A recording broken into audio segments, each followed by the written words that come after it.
There's such a battle every day to try and create meaning in our lives. Shit, did I do this again? How am I cutting it short?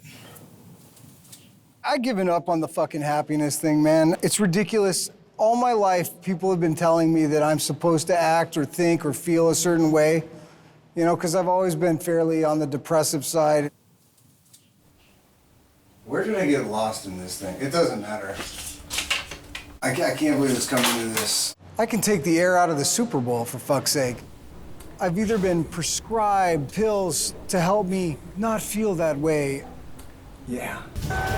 The Chicago Bulls are in town. Jerry's team. Jerry called a play.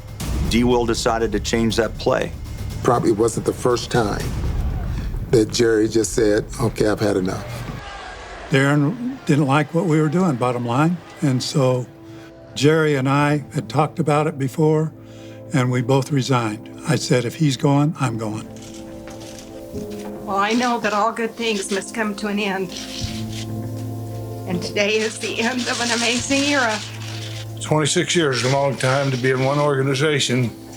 My time is up, and it's time for me to move on.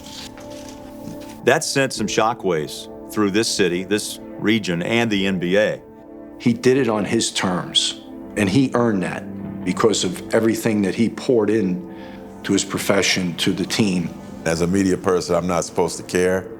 That really bothered me when he got let go. Really, really bothered me. Like I was... He retired. The Department of State warns that due to recent events, Colombia's security situation is unsettled and likely to remain so in the indefinite future. Escobar was notorious for killing anyone who posed a threat to his overwhelming power and riches. Kidnappings, terrorism, drugs, all sorts of things loomed, and I kept thinking that Bob would not be able to go unscathed. I didn't know anything about Colombia until 6 months after he'd gone there. And my parents told me that Bob had gone to Colombia. And I had absolutely no idea why he had done so. He was brave from day one. Different and brave, because that's brave to go against the expectation. I think he was following an instinct, see where it would lead.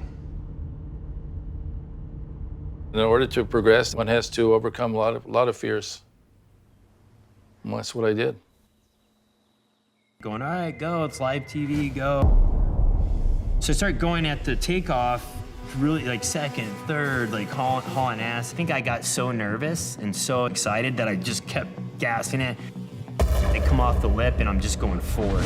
I'm not like turning. The rotation's not happening. And I'm like kind of going backwards at this point. So I got real nervous real quick.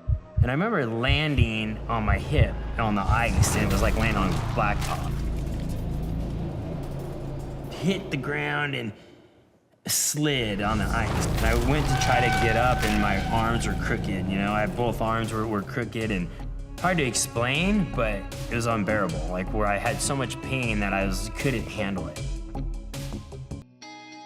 There are a lot of really untapped healing potentials in nature. There are a lot of unquantifiable things that people experience in life that can't be measured through imaging or labs or diagnostic tests. For some people, getting outside and being able to be in a positive mental place can be very healing in ways that medicine can't be. I find that my best work comes when I'm experiencing a moment, when I'm somewhere that makes me feel an emotion.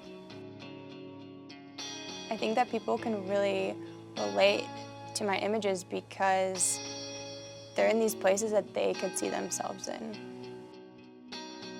I'm Bob Pearson. This is the Pearson Aero Surfboard Factory, Santa Cruz, California.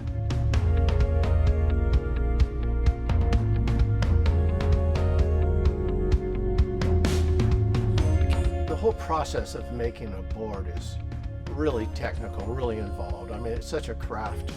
And I've been doing this since 1966, so it's been a few weeks now, and I'm still learning. I'm getting better and better at it, but I'm still learning.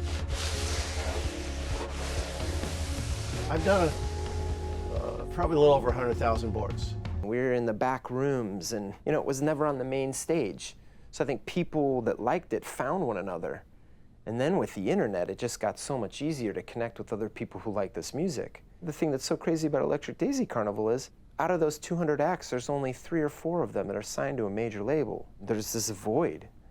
Commercial radio, and we aren't connecting with what they're trying to connect us to. So we've turned the channel, and through these different ways, we've found one another, and luckily people like Insomniac have given us a place to come and appreciate it.